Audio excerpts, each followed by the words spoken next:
요즘 실시간 검색어 오르내리며 사라질 기미가 안 보이는 키워드가 있어요. 바로 의협, 전공의, 집단 휴진, 뭐 많죠. 내후년입니다. 2022년부터 의대 정원 수를 늘린다는 정부 정책에 의사들이 단단히 화가 나고 뿔이 난 상황입니다. 관련 전문가 모시고 이야기 이어가 보도록 하겠습니다. 복지국가 소사이어티 이상구 공동대표 모셨습니다. 안녕하십니까? 예, 안녕하십니까, 이상구입니다. 네. 우리 이상국 대표님도 의사시죠? 예, 저는 의과대학을 졸업하고 예. 인턴 레지던트 과정을 마친 전문이고요. 아. 그다음에 이제 공부를 좀 의과대학에서 더 안 하고 네. 좀 다른 쪽으로 정책학을 했습니다.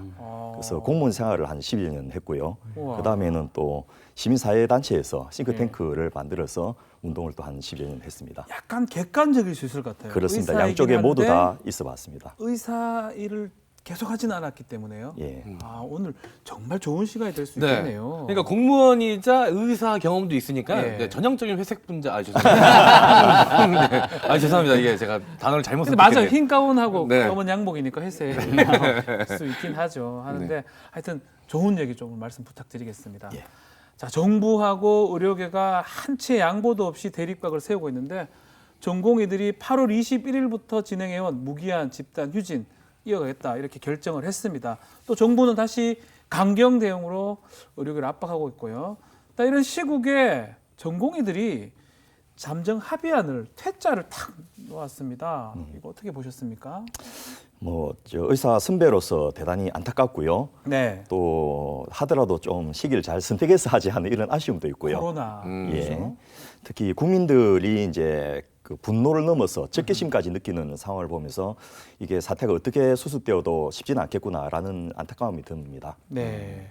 오창수 평론가도 봤을 건데. 네, 일단 첫 번째 이제 전공의 휴진 관련해서 정족수 미달로 이제 부결됐죠. 근데 그렇죠. 다시 해서 이제 가결이 됐는데 일단 주말 사이에 의사가 없어서 그 중증 환자가 결국은 사망하는 사건이 발생했습니다. 이러한 내용들이 앞으로 지속될 수 있다는 점에서 굉장히 우려스럽고 네. 많은 국민들이 의료진 덕분에라는 챌린지를 하면서 지금 고생하고 있는 의료진들을 굉장히 응원을 했었습니다. 그렇기 때문에 이런 부분에서 기대에 부응하기 위해서라도 협상은 정부와 하는 것이지 환자와 하는 것이 아니라고 저는 생각이 들거든요. 네. 빠르빨리 이제 협상 테이블에 나와서 일단 정부도 잠정 보류한다고 했으니까 이 기간만큼은 빨리 복귀를 해서 의료 공백이 없기를 바랍니다. 자, 의사들이 왜 이렇게 화가 났는지 또 원점 재논의한 합의안을 왜 또 퇴짜를 놓고 또 무기한으로 집단 휴진을 이어가고 있는지 자, 얘기를 해야 되는데 일단은 정부의 의료 4대 정책 때문이다라고 의료계에서는 4대 악정책이라고 얘기하는데 이 내용이 저희는 잘 모릅니다. 어떤 내용이길래 이렇게 강력하게 반대하고 있는 겁니까? 예, 네 가지 중에서 네. 뭐 뒤에 두 가지는 사실은 구색 맞추기 위해서 끼얹은 그런 좀 느낌이 강하고요. 네. 이 사안과 그렇게 큰 상관은 없는 건데 앞에 두 가지. 예를 들면 2022년부터 앞에 두 가지가 의대 정원 확대하고 그렇습니다. 공공의대 설립이죠. 예, 설립입니다. 네. 그 두 가지를 가지고 반대를 하고 있고요. 아하. 뭐 제가 이제 의사들의 입장에서 생각해 보면 그분들에게는 이게 청천벽력 같은 이야기로 들릴 수가 그래요? 있고요. 지금 안 그래도 저 생존하기 힘든 개원가에 네. 새로운 약 10%의 신규 경쟁자가 생긴다는 이야기가 되기 때문에 그분들 입장에서는 마치 대형 하리마트 들어오고 SSM 들어올 때 그 지역에 있는 소상공인들이 반대했던 것과 똑같은 그런 위기의식과 위기의식. 두려움을 느낀 게 아닌가 싶습니다. 그러니까 인원 확대에 대해서 가장 불만이 많은 거네요. 그렇습니다. 뒤에 뭐 한의 문제라든지 뭐 비대면 원격 진료 이런 거는 뭐 구색 맞추기라고 말씀하셨고 예. 인원이 늘어나는 거. 제가 변호사를 했는데 저희도 로스쿨 하면서 많이 늘어날 때 네. 아주 변호사들이 벌벌벌 떨었던 기억이 납니다. 예. 그거랑 좀 유사한 게 아닌가 생각이 드는데 다만 중요한 건 시기라는 것 같아요. 코로나19잖아요. 근데 이 시점에 또 해야 되는 거고 또 코로나19 관련해서는 이 신종 바이러스잖아요. 이걸 대비하기 위해서 좀 의사 능력, 의사가 공공적 인력이 좀 필요한 게 아니냐. 좀 당연한 것 같은데 이걸 또 반발하는 게 이해가 안 되고요. 또 의사 수를 늘리면 응급실 같은데 인력이 투여되면 그렇게 힘들다면 일도 좀 줄어들 거 아닙니까? 그렇습니다. 괜찮을 것 같은 저는 왜 그런지 모르겠네요.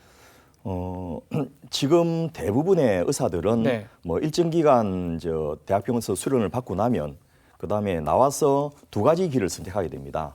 하나는 이제 봉직이로서 아하.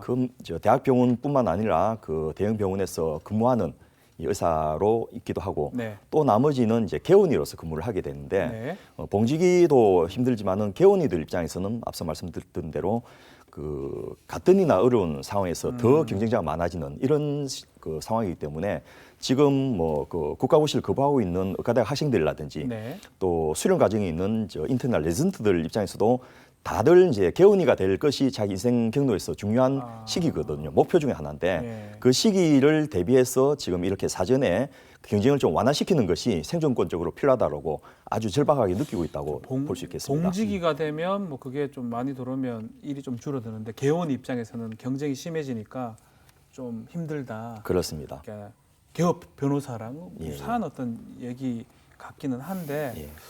글쎄요. 그렇게 돈 많이 벌지 않습니까? 아니 모르겠습니다. 잘 모르겠어요. 저는 잘 모르겠습니다.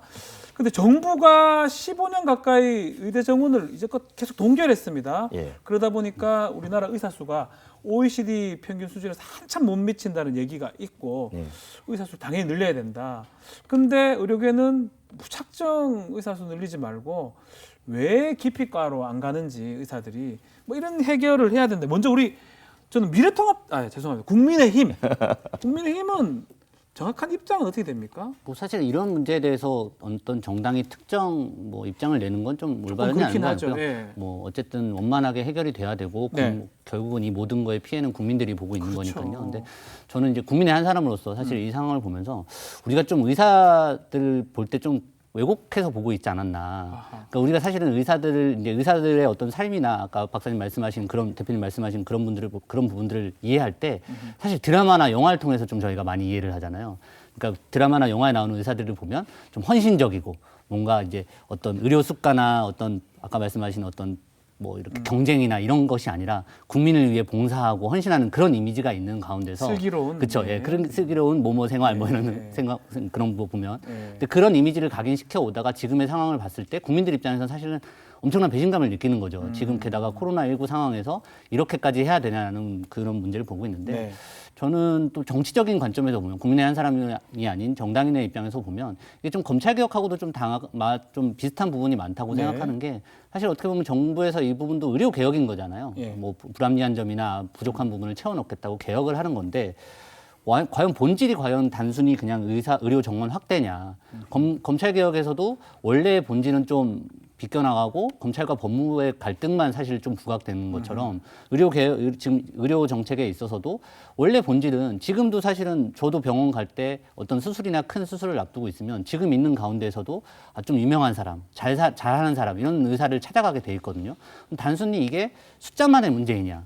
그 숫자 중에서도 누가 의료의 질을 담보할 수 있고 좀 더 좋은 의료를 제공할 수 있는지의 문제인 건데 단순히 숫자가 늘어난다고 생각했을 때 국민들 입장에서는 저렇게 의협심 많고 헌신하고 봉사하고 능력 좋은 의사들이 많이 늘어나면 좋겠지라고 생각을 하겠죠. 저도 마찬가지로 그렇게 생각을 하고 네. 그거에 반대할 사람은 없겠지만 과연 그것이 의료의 질을 담보할 수 있느냐의 문제는 또 별개의 다른 문제이기 것이다. 때문에 그런 본질적인 문제에 대해서 좀 논의가 이루어지면 좀 더 건설적이지 않았을까라는 생각은 듭니다. 오창석 평론 얘기도 한번 들어볼까요? 일단은 OECD 평균 네. 수치에 훨씬 못 미친다라고 했는데 이 공개된 수치보다 훨씬 더 작다고 생각해야 됩니다. 그것도 왜냐면 적다. 한의사에서도 포함이 되어 있죠. 한의사 숫자도 포함되어 있기 때문에 다른 서양이랑 비교를 했을 때 직접적인 수치는 훨씬 더 낮다라고 봐야 되고요. 네. 저는 그럼에도 불구하고 의료인의 숫자를 늘려야 된다고 하는 것이 이국종 교수가 예전에 인터뷰한 것이 있습니다. 한 명의 의사가 1년에 뭐 암수술 1000명을 했다. 네. 라고 했는데 이것이 굉장히 자랑스럽게 비춰질지 모르나 아하. 그만큼 편중되어 있다는 것을 극단적으로 드러내주는 사태라고 보거든요.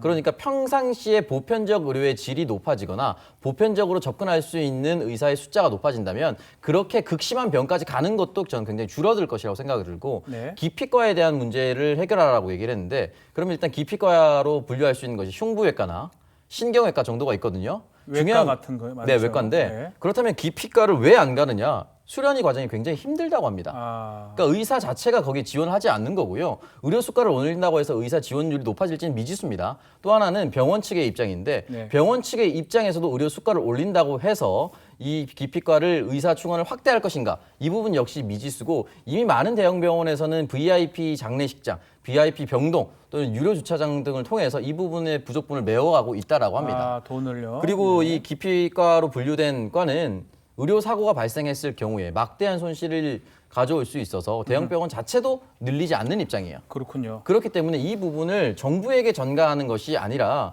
의료인 스스로가 기피과를 가지 않는 것인데 의료 수가라든지 지금 정부 협상이 나아진다고 해서 기피과를 갈 것이냐 이런 부분을 다시 따져봐야 된다고 저는 생각이 자, 듭니다. 의료 수가 얘기가 계속 나오고 있습니다. 네, 저도 이 사안에 대해서 공부를 좀 예. 하다 보니까 결국은 한 단어로 수렴이 됩니다. 바로 의료 수가인데요. 수가. 이 의료 수가가 무엇이기에 이 사달이 나오고 있는 것인지 대표님께서 설명을 좀 해주시면 좋을 것 같습니다. 예, 우리나라는 이제 전국민 건강보험 제도를 채택하고 있는 나라고요. 네. 그 진료비 지불 제도를 행위별 수가제로 정하고 있습니다. 소위 말해서 많은 그 처방이나 주사나 수술이나 시술을 할 경우에 네. 의사가 수입이 더 많아지는 그런 구조로 돼 있고요. 그러다 보니까 이 의사들이 기대하는 수입의 이제 목표치가 있는데 예. 그 수가는 딱 정해져 있으니까 더 많은 진료를 하게 되는 겁니다. 그래서 앞서 말씀하신 대로 OECD 평균으로 1000명당 의사 숫자가 한의사를 빼면 2.0으로 다른 나라의 뭐 한 50%, 58% 정도밖에 안 되는데도 불구하고 좋네요. 실제로 액티비티가 굉장히 높습니다. 다른 나라의 그 3.5배 정도를 더 많이 환자를 보고 있는 것은 업무량이 그렇게 많다는 그렇습니다. 거네요. 예. 수가가 그렇게 높지 않기 때문에 많이 해야지만이 수입이 생기니까 더 한다는 예, 거네요. 그런데 수가가 낮은 것은 팩트로 사실입니다. 그러니까 뭐 다른 나라가 의료 전달 체제 자체가 다르기 때문에 네. 국영 의료 제도를 갖고 있는 나라도 있고 뭐 자유방위명 의료 제도를 갖고 있는 다 나라도 다르죠. 있기 때문에 일률적으로 바로 비교는 안 되지만은 대체적으로 비교해 보면 우리나라가 굉장히 낮은 건 사실이고요. 그렇죠. 그러다 보니까 이제 양으로 이것을 메꾸려는 이런 경향이 벌어지고 있는데 수가만 높여준다고 해서 해결 안 되는 것은 분명한 팩트인 게 네. 예를 들면 의료 취약 지역으로 꼽히는 지방 같은 경우에 예. 연봉을 2억씩 3억씩 줘도 의사가 안 가요? 오질 않는다는 안 거죠. 가요? 그래서 지금 말씀하셨던 이 의사들 파업의 근저에는 지금 논의는 이제 그 불균형 지역, 그 의료 소외 지역의 의사들을 더 보내자는 이 논의만 하고 있는데 그 안에는 지역별 불균형 더하기 종별 불균형도 있습니다. 과, 종. 예, 아니 예. 그 과별 불균형이 있고 예. 세 번째로 종별 불균형 뭐냐면 종별. 1차 의원에나 2차 그 종합병원에 많이 안 가고 3차 대학병원에 너무 많이 가는데 이런 부분은 아예 언급도 안 되고 있어서 이 문제가 계속 토론을 해도 답이 안 나오는 이유 중에 하나가 네. 문제는 굉장히 복잡하고 다단한데 지금 논의는 아주 일부분만 하고 있기 때문에 그런 한계가 있습니다. 그러면 지금도 뭐 자꾸 복잡한 것 같아요. 의료 수가는 그 의료 행위에 대해서 가격을 지금 정부가 매겨놓은 걸 의료 수가라고 하는데 의료 수가를 막 다 올린다. 하나에 10가지 다. 뭐 특히 외과 수술 같은 건 가격이 싼 게 많잖아요. 그 올리게 되면 외과, 지금 흉부외과 얘기를 했었는데 흉부외과를 좀 많이 가게 되고 또 인력도 좀 해결되고 그렇게 지금 얘기를 하고 있는데 그건 아니라는 말입니까? 예, 실제로 몇 년 전에 예. 흉부외과의 그 지원자가 너무 적고 또 힘들어서 다들 흉부외과를 전공하고도 흉부외과를 개원 안 하는 사람이 많아가지고 그렇죠. 수가를 2배로 올려준 적이 있습니다. 2배로? 예.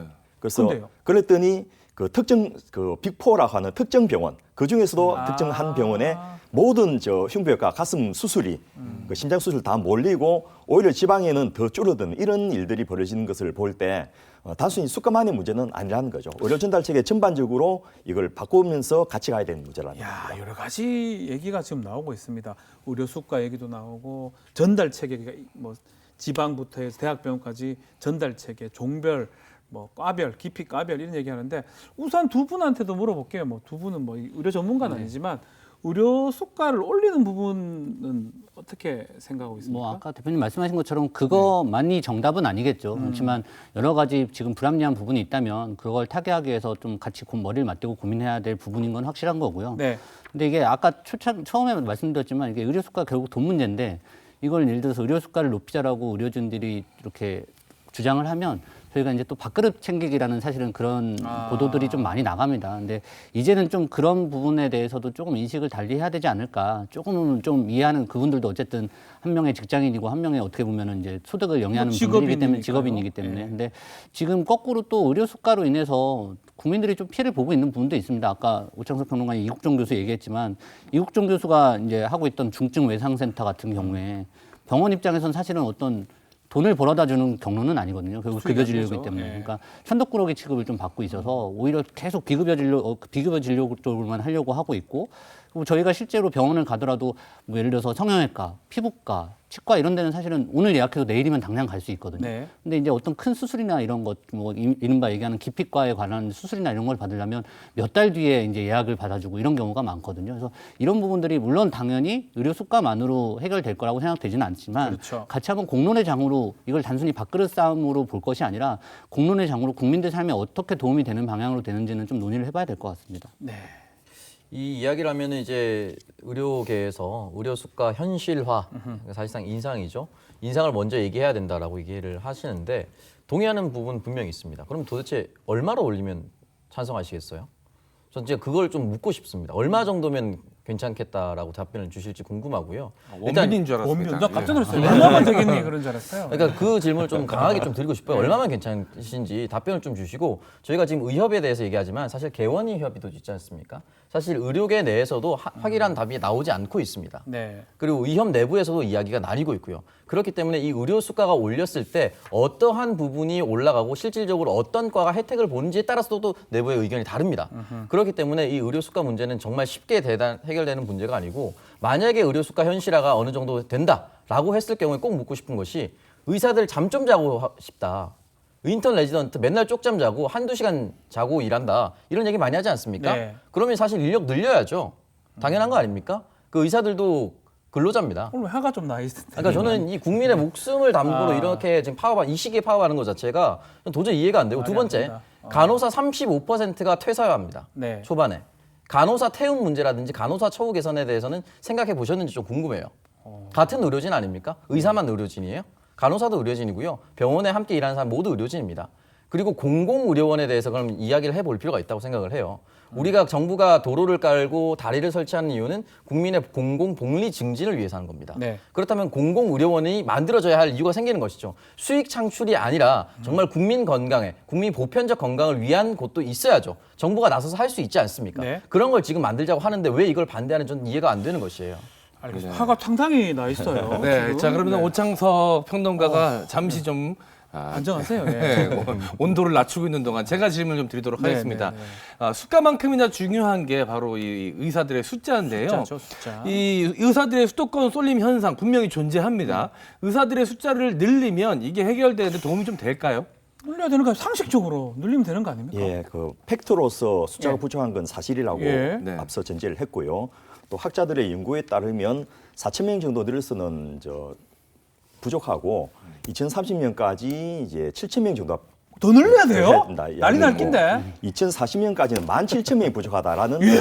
난리 그런 난다니까요? 연구도 있습니다. 어. 그런데 이제 또 의료계에서 반발하는 예. 그 의무 복무 기간을 10년을 더 가지고 그 늘리는 부분은 실효성이 없다라는 부분도 상당히 설득력이 있는 것이 그거는 설득이 있다. 예, 왜냐하면 지금 현재 이제 국가가 장학금을 주고 또는 공공의대에서 그 양성을 해서 졸업하면 인턴, 레지던트가 각각 1년 4년이니까 네. 평균 5년입니다. 그렇죠. 거기다가 펠로를 하는 전임이 하면 2년 더 해야 펠로, 되고 펠로. 군대까지 갔다 오면 10년입니다. 네. 이 기간을 수련 기간을 이 공공의무복무에서 빼게 되면 그 이후부터 근무해야 되는데 이러면 이제 헌법상의 형평성의 문제가 되기 때문에 헌법 소원의 대상이 됩니다. 그렇군요. 수련 기간을 넣어줘 버리면 이분들은 수련 마치고는 한 1년, 2년 있다가 다시 대도시로 가버린다는 거죠.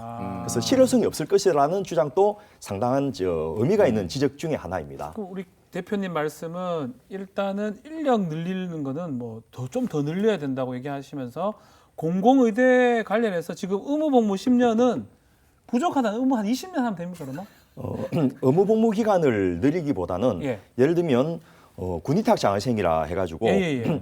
이 군에서 장기 복무 군의관을 양성하기 위해서 의과대학 다닐 때는 못했지만 인턴 레지던트 할 때 이제 비용을 지불해주고 장학금 받습니다. 예, 또 예. 학생 때 옛날에는 네. 학생 때부터 아예 생활비하고 장학금을 주는 그렇죠. 제도 있었는데 이분 또 의무 복무 기간 딱 끝나니까 바로 나가버린다든지 다 나가요. 예. 예, 자기가 받았던 돈을 그냥 돌려내줘 버리고 바로 또 개원해버리는 이런 경우들이 있기 때문에 단순하게 그 숫자를 더 양성하는 것은 별 의미가 없고 지금 41개 의과대학 중에서 11개가 국공립의과대학인데 예. 여기 졸업생들이 사립의과대학 생각하고 다니냐면 그런 것도 아니거든요. 똑같아야 배우는 거. 예, 모르겠습니다. 그래서 예. 지금 현재의 방식과는 좀 다른 방식으로 성공했던 케이스들을 좀 벤치마킹 해볼 필요가 있지 않겠나 싶습니다. 어떤 게 있을까요?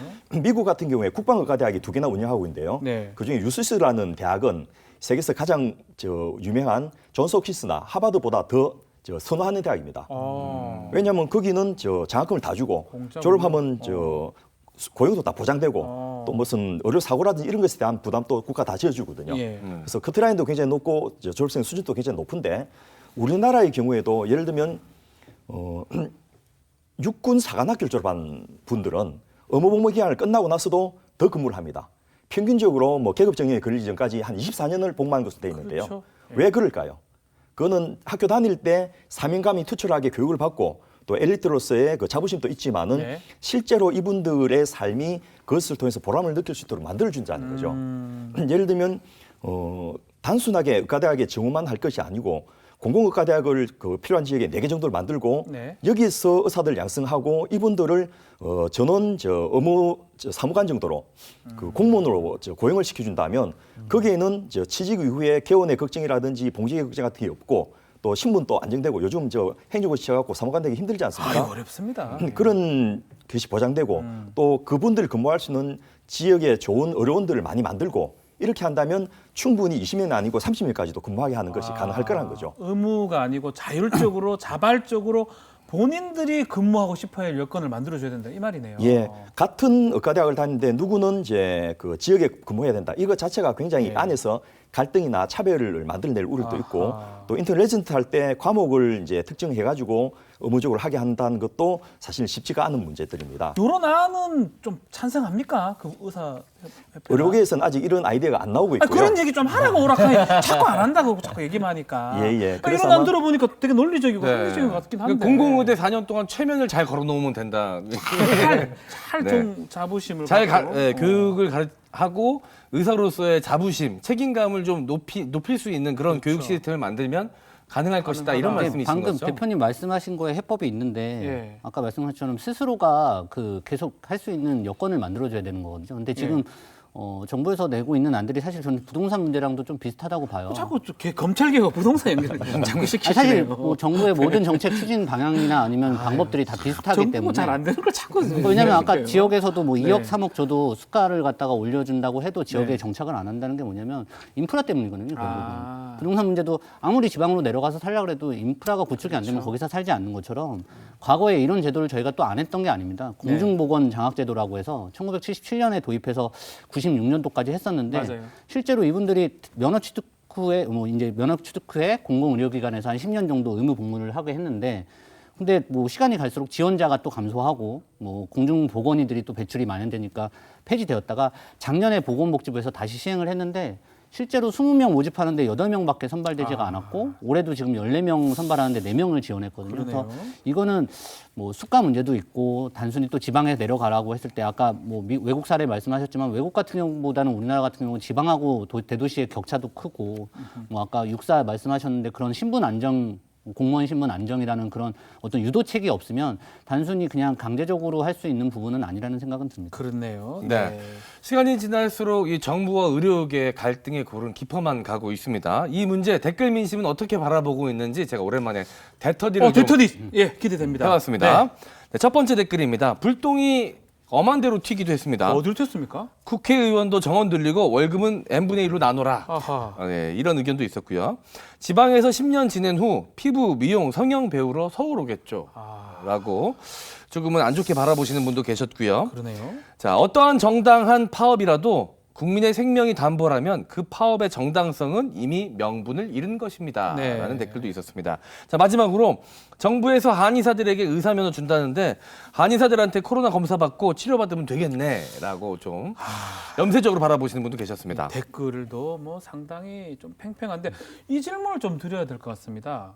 한의사한테 면허 준다. 이게 무슨 말입니까? 이게 맞는 말입니까? 이게 그야말로 대표적인 유언비어인데요. 가짜 뉴스예요. 예. 그게 왜 이렇게 확대 대상상 예. 돼가지고 유포됐는지 참 안타까운 그런 상황이고 이제 한양방을 서로 연계해야 되는 필요성은 있습니다. 그렇겠죠. 예. 그런데 뭐 한약 분쟁이라든지 이런 경험을 통해서 우리나라는 쉽지 않은 상황인데 네. 서로 협조할 수 있는 그런 융합 진료나 병합 진료 또 협진 이런 부분을 만들어가는 것은 있어야 되지만은 이제 한의사들은 지금 지원이 적으니까 그 티오를 가지고 그 의사들이 반발하니까 전체 티오를 늘리지 않고 한의사 티오를 의대 티오를 접전하면 안 되겠느냐라는 제안이 있는 것은 사실인데 전혀 공식적으로 채택되거나 논의된 바가 없다는 것입니다. 알겠습니다. 자, 댓글 우리 대터디 좀 했는데 뭐 좀 와닿는 댓글 있습니까? 오창석 평론가, 우리 한규환 부대변인. 뭐 저는 사실 다 와닿습니다. 다 국민의 입장에서도 지금 국민 생명 담보로 갈등이나 어려운 상황에서 파업하는 거에 대한 부정적 의견도 다 이해가 가고요. 네. 또 반대로 뭐 지방에서 10년 지낸 후에 결국 서울 올라올 것이다 이런 걱정들, 이런 부분들도 다 이해가 가는데 저는 하나 뭐 제 이름으로 댓글을 달자면 황규환. 양측에 같이 국민의힘, 아이디는 국민의힘으로 달겠습니다. 그래서 양측에 다 이제 공유하고 싶은 얘기가 오얏나무 아래에서 가끔 고쳐매지 말라. 근데 오해 사지 마라. 네, 예. 지금 의료진들이 굳이 이 시점에서 왜 파업을 하냐 이런 얘기들이 있는 것처럼 정부도 굳이 꼭 이 시점에서 왜 이걸 몰아붙여야 되는지 사실은 양쪽에 또 똑같은 얘기를 하고 싶어요. 그러니까 지금 계속 우리가 논의하고 있는 부분들 진짜 중요한 부분들 아까 오창석 평론가 얘기한 것처럼 그럼 숟가락 올릴 거면 얼마나 줄 것인가 이것도 사실 논의를 해야 되는 부분이고 그럼 지방에서 의료진들 부족 상황은 어떻게 해결할 것인가 머리를 맞대고 해야 되는데 지금 국민들 앞에서 보여지는 모습은 감정 싸움, 서로 본인들 얘기만 하는 그런 모습만 보여주고 있어서 이러다 보면 정작 본인들의 진정성은 오해받을 수밖에 없습니다. 정부는 정부 나름대로 나름 국민을 위해서 한다는 정책들이 오해를 받고 있는 것이고 뭐 그러다 보니까 혹시 뭐 여당 의원 지역구에다가 공공의대를 만들려고 하는 거 아니냐라는 오해가 나오는 것처럼 반대로 의료진대로 나름대로 본인들도 현장에 있는 사람으로서 어떤 고민을 갖다가 털어놓은 걸 수도 있는데 그 부분들이 밥그릇 챙기기로 오해받는 것처럼 자꾸 시기와 이런 것들이 설익은 가운데서 논의가 이루어지면 진정성에 오해받기 때문에 저는 양측에 좀 오해받지 않도록 마라. 좀 시간을 두고 좀 논의를 하면 어떨까 생각합니다. 오얏나무 아래서 가끔 고쳐매지 마라. 이렇게 국민의힘 글을 달았네요. 그래서 저도 이 댓글 다 공감을 하고요. 예. 두 번째 말씀하셨던 어떠한 정당한 파업이라도 국민의 생명을 담보한다면 파업의 정당성 명분을 잃었다. 굉장히 중요하고 첫 번째 댓글 네. 국회의원도 정원 늘리고 월급 n분의 1로 나누라. 저 동의합니다. 국회의원 정원 늘리자는 얘기가 꽤 있었어요. 네, 정원 늘리고 n분의 1로 나누는데 이 댓글이 조금 저는 악의적으로 느껴지는 것이 왜요? 지금 보면은 정원 늘리되 월급을 n분의 1로 나누라는 것은 있는 지금 걸로. 월급 자체가 줄어든다는 것에 대한 부담감을 의료계에서 느끼고 있다는 거 아닙니까? 지금 그럼 결국은 의료계는 밥그릇 때문에 나의 수익을 그대로 보전하기 위해서 내 수익이 조금이라도 줄어든 것이 싫어서 지금 이렇게 하고 있다는 것을 반증해 주는 댓글입니다. 그런 의미네요. 그런 의미죠. 그렇기 때문에 월급을 n분의 1 하는데 국회의원 정원을 2배로 늘리면 월급이 2분의 1로 주는 거네요. 뭐 그렇게 해도 저는 상관이 그런 없다고. 의미네요. 국회의원은 그렇게 해도 된다고 생각을 네. 하는데 이거를 여기에 비유한다는 것 자체가 의사들이 내가 지금 당장 벌고 있는 것이 줄어든다는 것에 대한 부담감, 싫음이 표출된 거잖아요. 네. 이런 문제로 저는 접근해서는 안 된다. 답이 영원히 나오지 않는다라고 생각을 하고 네. 그렇다고 해서 의사들의 기본 평균 수익이나 연봉 우리가 무조건 보전해 줘야 됩니까? 그렇진 않잖아요. 의료계들이 공무원들은 아니잖아요. 그렇기 때문에 이런 부분에 있어서 결국은 어떤 명분이 가장 앞서 나와 있는가. 지금 이 댓글이 만약에 의협의 중론이라면 결국은 우리는 나의 수익이 줄어든다는 것을 가장 불편해한다는 거잖아요. 저는 의협분이 댓글 안 단 거라고 생각을 하는데 이렇게 해서 계속하면은 싸움밖에 안 됩니다. 그렇기 때문에 가장 중요한 것이 국민들이 이 의료 복지를 얼마나 더 받을 수 있느냐. 이 부분에 가장 큰 포인트를 두고 정부와 의협이 공개적으로 토론을 좀 했으면 좋겠습니다. 자, 그렇다면 지금 우리 스튜디오에서 얘기가 막 국회에서도 그대로 지금 이어지고 있는 것 같은데 당 입장이 정해진 게 정확하게 아직 없죠. 네, 뭐 국민의힘, 의사의힘. 이런 부분에 있어서는 어떤 네. 정당의 입장을 내기보다는 정당은 역할을 해야 된다고 생각을 합니다. 그러니까 뭐 정부의 입장도 어느 정도 뭐 맞는 부분이 있을 수 있는 거고 의료진의 입장도 저희가 잘 들어야 되고요. 예. 정당이나 국회가 기본적으로 존재 이유 자체가 사회적 갈등을 갖다가 중재하고 조정하는 노력을 하라고 있는 거기 때문에 그렇죠. 과거에 이제 뭐 쌍용차 노조 문제나 이런 거 보면 뭐 아니면 가깝게는 뭐 기억하실지 모르겠지만 얼마 전에 형제복지원 문제 때문에 국회에서 이렇게 농성을 할 때 김무성 당시에 의원 김무성 얘기하는 의원이 거. 나서서 예. 좀 중재한 적이 있는데 사실 정치권이 그런 역할을 할 때 국민한테서 진짜 제대로 일을 한다구나 평가를 받을 수 있을 것 같고요. 개별 국회의원들 사실 지역 가면 여러 가지 민원 들으면 그 민원 해결하기 위해서 정부 관계자들 얘기도 들어보고 해결하기 위해서 이렇게 발벗고 나서잖아요. 그런 것처럼 이 문제도 어떤 뭐 거대 담론으로 바라볼 것도 있지만 네. 본인 지역구에도 이제 의료진들이 있을 거 아닙니까? 그 의료진들 얘기 좀 듣고 또 정부 관계자들 얘기 들어서 좀 중재 역할을 했으면 좋겠는데 저는 여당, 야당 공이 두 분, 한 분씩 좀 말씀드리고 싶은 게 이제 무소속 윤상현 의원이 얼마 전에 이런 말씀을 하셨어요. 이제 이번 갈등을 기회로 야당의 이제 국민의힘한테 하는 얘기입니다. 정부 때리기에 동참해서 정치적 반사 효과를 기대하거나 의료계의 원론적인 파업 철의 메시지를 외치는 것으로는 부족하다. 우리 당이 좀 더 역할을 해줬으면 좋겠다라고 우리 얘기를 당 했는데 자기 당 아니잖아요. 지금. 아니야 우리 당은 제가 이겁니다. 예, 우리 당이 예, 좀 더 역할을 예, 해줬으면 예. 좋겠다라고 얘기를 했는데 아하. 이게 사실은 저도 죄송합니다. 예.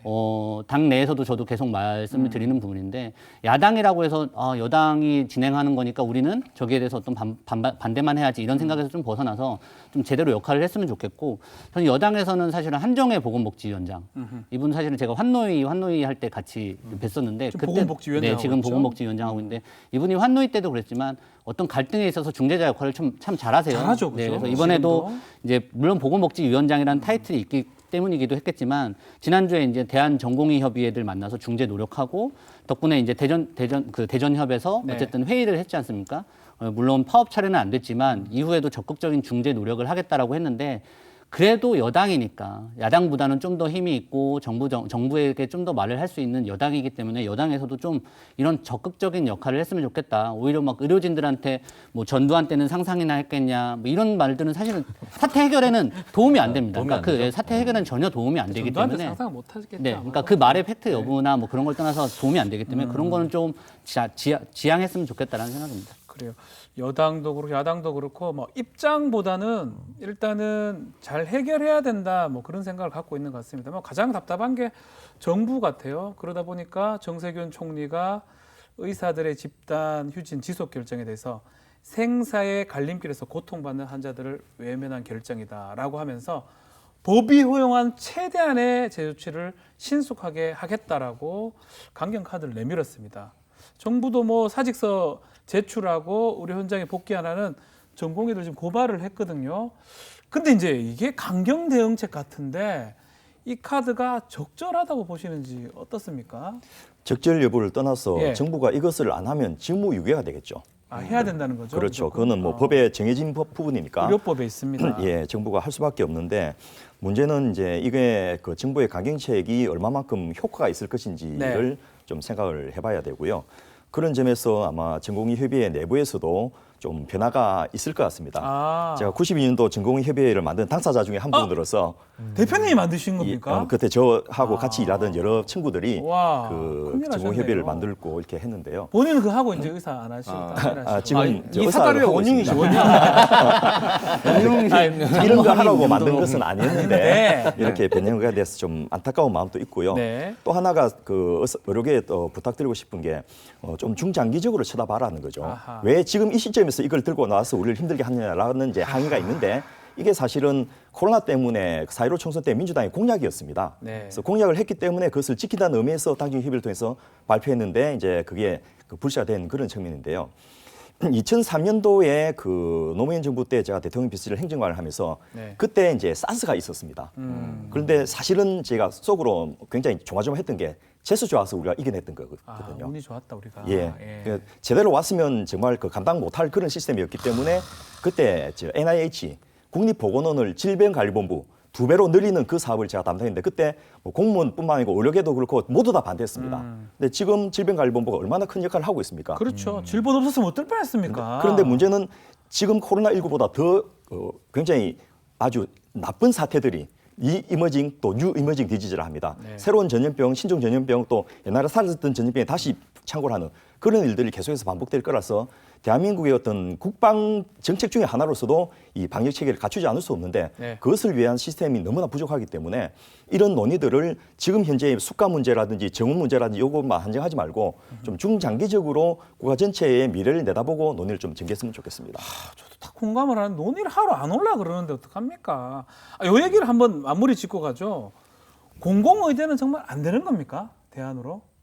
이미 이제 서남의대 TO를 가지고 예. 그 부분만큼을 공공의과대학하고 국방의과대학을 하기로 확정이 돼 있고요. 서남의대, 예, 지금, 그런데 예. 그것만 가지고는 실제로 수요를 충족시키지 못하고 또 현재의 41개 의과대학에 단순하게 인원만 지원시키는 것으로는 원하는 그 국민들이 원하는 목적을 달성할 수 없으니까 네. 그 공공의대의 다양한 설립 방안을 좀 발전적으로 논의하는 것이 저는 필요하다고 보고 네. 이번에 어쨌든 뭐 저 법적 절차에 들어가면 또 일부 이탈이 되면서 뭐 비대위도 꾸려지고 보통의 경우에 그런 저 과정을 겪어내게 되지 않습니까? 네. 그러면서 어쨌든 국회가 나서서 이제 그 논의체를 만들겠다 했으니까 그 논의체 안에서 다양한 저 대안들을 두고 논의를 하면 공공의대도 그 중에 유력한 대안 중에 하나로서 충분히 가능하지 않겠나 싶습니다. 두 분한테도 여쭤볼게요. 오창수 평론가, 예. 화를 내서 묻지를 못해요. 근데 사실 세상에 완벽한 정책이 있을 수 있을까라는 네. 생각이 좀 들어요. 지금 이 부분에 있어서 공공의대에 입학했던 것도 사실 일본 정책입니다. 네. 그 중에서도 이제 이탈률이 분명히 있었다라는 결과도 있고 93%는 지켰다라는 또 연구 결과도 또 있습니다. 네. 근데 이 부분이 비슷한 것이 경찰대거든요. 경찰대학교. 네, 네. 경찰대도 사실은 이제 경찰 임용을 위해서 국가에서 모든 걸 지원했더니 중간에 사법고시 패스해서 나가버리는 경우가 있어요. 아, 많이 나왔어요. 근데 그렇다고 네. 해서 경찰대를 폐지할 것이냐, 경찰대가 정말 필요 없는 것이냐, 그렇게 또 생각하지는 않거든요. 네. 분명히 순기능과 역기능이 있는데 이 역기능만 너무 부각해서 본다면 어떤 것도 시행할 수가 없어요. 그렇기 때문에 저는 일단 공공의대가 작은 발걸음이라 하더라도 지금 또 당장 시행되는 것이 아니고 10년을 논의하는 거잖아요. 지나서. 그렇기 때문에 이거는 저는 충분히 논의할 수 있는 것이다. 그렇게라도 할 수 있는 것이 있다라면 해 나가야 된다고 저는 생각이 듭니다. 자, 황교안 부대변인. 네, 뭐 저도 완벽한 정책이 없다는 거에는 동의를 하는데요. 네. 그럼에도 불구하고 정부는 완벽한 정책을 실현하기 위해서 꾸준히 노력을 해야 된다고 생각을 하고, 네. 뭐 지금 아까 법대로 하고 있다라고 대표님 말씀하셨는데, 그럼 법 이전에 정부가 최선의 노력은 다했느냐도 한번 되돌아봐야 될 것 같고요.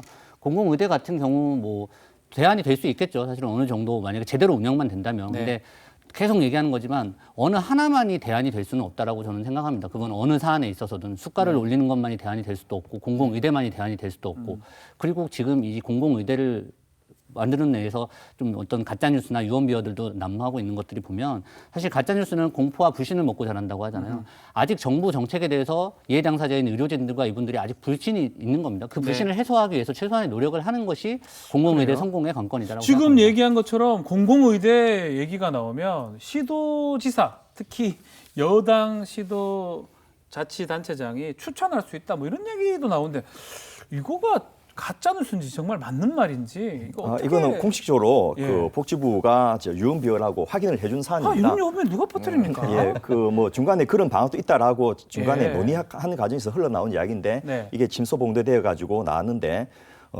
일단 그 관련 법이 정해지지 않았기 때문에 아직까지는요? 예, 어떻게 선발할 것인지도 전혀 정해진 바가 없습니다. 선발할 때 뭐 이렇게 뭐 좀 공정하지 못하게 선발을 하지는 않겠죠. 그거는 이제 사회적인 합의를 해야 되는데요. 예. 예를 들면 네덜란드 같은 데서는 의사를 저 시험 쳐서도 하지만은 추첨제로 합니다.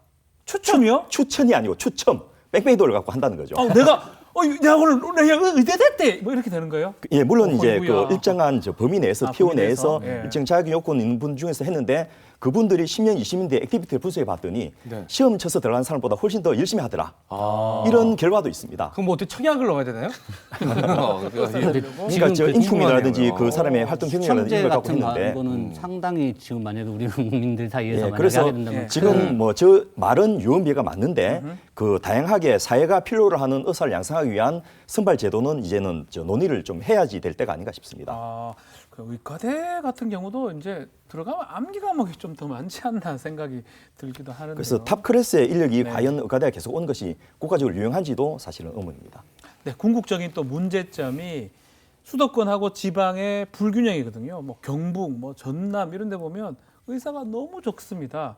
지방 의사를 좀 충당을 하려면 어떤 방안이 필요한 겁니까? 이 정부의 방안이 잘된 방향이 아닌가요? 전체적으로 의사 숫자를 늘려야 된다라는 전제는 이제 인정하면서 그건 맞는데. 예, 현재의 방식으로 단순 정원만 갖고는 이 문제가 해결되지 않는다라는 이야기를 저희가 드렸는데요. 예. 의사들이 그러면 지역에 안 가는 이유가 뭔가? 하나는 이제 그 물론 상대적으로 고수입을 얻을 기회가 적기 때문입니다. 그런데 같은 백병상의 병원들의 그 연봉으로 비교해 보니까 사실은 2억 3억을 줘도 안 오더라라고 그 조사가 이미 한국보건산업진흥원 같은 데서 나와 있었거든요. 네. 안 가는 이유가 보니까 두 가지입니다. 하나는 그 생활 여건, 자녀의 교육이라든지 또 부인의 어떤 저 생활 환경 이런 것들 때문에 가면 이혼해야 되는 거예요. 아, 예, 이런 부분도 있고 세 번째는 신분 보장입니다. 아. 그렇게 해서 시골에 가면 평생 이제 거기서 그 지내야 되는 이런 그 또 언제 어떻게 실제로 이제 개원을 할 경우에 보통 병원에서 봉직을 몇 년 동안 한 다음에 지역에 개원을 하게 되는데 그렇죠. 개원을 하면 더더욱이나 어려운 게 사실이거든요. 지방에서 개원을 하면. 예, 네. 그래서 하나는 이제 공공의료를 그 의사뿐만 아니고 공공의료기관을 지방에 많이 공급해서 아하. 여기는 저 수익에 상관없이 공익적인 역할을 하도록 만들어주는 그러네요. 것도 필요하고요. 그다음에 수가 부분도 예를 들면 개원의 입장에서는 사실 그 봉직이 때 임금이 많은 것보다도 그 개원할 때 수가가 이제 적절하게 되는 게 중요한데 네. 그 저 의료취약 지역, 농어촌 지역은 그 지역별 차등 수가 같은 것도 가능합니다. 네. 예를 들면 감기 환자를 한 명 보면 그 대도시에서는 본인 부담금 3,800원에 그 건강보험에 12,000원 받는데 거기서는 본인 부담금은 저 한 1,500원밖에 안 받고 예. 대신 그 국가가 건강보험 급여를 한 2만 원, 3만 더 원 많이 주는 해줘버리면 거네요. 예. 그쪽에서 개원해서 적게 환자 봐도 생활이 떨어지지 않으니까 그런 것도 상당한 유인 요소가 될 수 여러 있다는 거죠. 가지 그럼 논의가 복합적으로 있네요. 이 정책을 접근해야 될 것 같습니다. 네. 자, 어쨌든 간에 지금 의정 서로 니탄만 하고 있습니다. 정부는 코로나19 안정될 때까지 지금 4대 의료정책 추진을 중단한다 합의안까지 냈는데 이 합의안은 말씀대로 전공이 반대로 무산이 됐고요. 또 의료계는 합의문 정확하게 없었고 정부에 제시한 최종적으로 수용하지 않는 것일 뿐이다라고 반박을 한 상황입니다. 합의점은 무조건 찾아야 됩니다.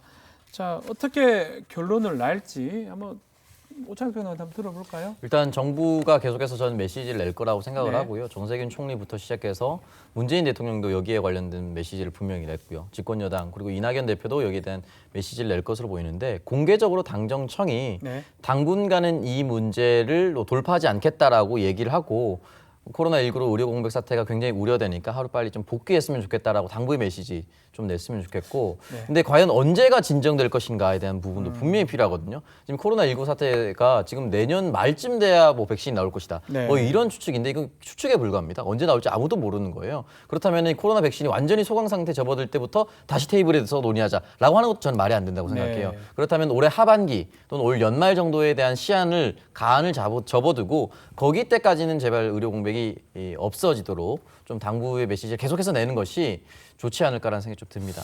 의사들 그래도 국민이잖아요. 예. 돌아오겠죠? 예, 돌아올 거라 보고요. 예. 제가 이제 그 파업을 주도했던 입장에서 있었고 아, 파업을 파업도 해봤었어요? 막는 입장도 있었는데요. 아, 예. 뭐 파업이라고 하기 어떨지 모르겠습니다. 아, 예, 예. 학생 때 이 동맹휴학 이런 것들을 아, 제가 예. 한 5번을 했고 인터넷 레지던트 하면서도 이제 그 집단 진료 거부도 몇 번 해보고 되게 했는데 전문가시네요, 그쪽. 예. 네. 보통 이제 의사들의 어떤 사고 방식이나 이 토론하는 방향들이 항상 강경파가 득세하는 그런 방향으로 흘러가게 돼 있는데 네. 이렇게 되면 결국 이제 정부가 그 의법 조치를 하게 되고 그러면서 지도부가 깨지면서 비대위가 구성되고 네. 이러면서 이제 합의점을 찾아가는 이런 과정을 겪게 되는데 그런 과정 자체가 국민들에게 굉장히 스트레스고 피해입니다. 네. 그래서 저는 의대 교수님이라든지 의료계 원로들이 좀 나서주셨으면 하는 생각이고요. 또 정부가 이미 이제 사실은 내놓을 수 있는 카드를 거의 다 내놨습니다. 다 내놨습니다. 더 이상 내놓을 건 없거든요. 예. 그렇다면 이것이 확실히 지켜지도록 하는 그런 시스템을 좀 슬기롭게 구축하고 방금 제가 말씀드렸듯이 합리적인 대안들을 가지고 논의를 시작한다면 아하. 그 논의 과정 자체가 의사들과 국민들에게 희망을 주는 그런 좋은 과정이 되지 않겠나 싶습니다. 네. 자, 이런 생각 계속 들어요. 코로나19로 전국이 비상이 걸려 있습니다. 전 세계도 마찬가지고요. 이런 상황에서 집단 휴직을 꼭 지금 해야 했는지, 꼭 그래야만 했는지 아쉬운 마음이 참 듭니다. 자, 아무쪼록 정부, 의료계 타협점을 찾아서 국민들이 피해 보는 일이 없기를 진심으로 바라겠습니다. 뉴스 코멘터리 막점 막후 저희는 다음 주에 다시 찾아오겠습니다. 감사합니다.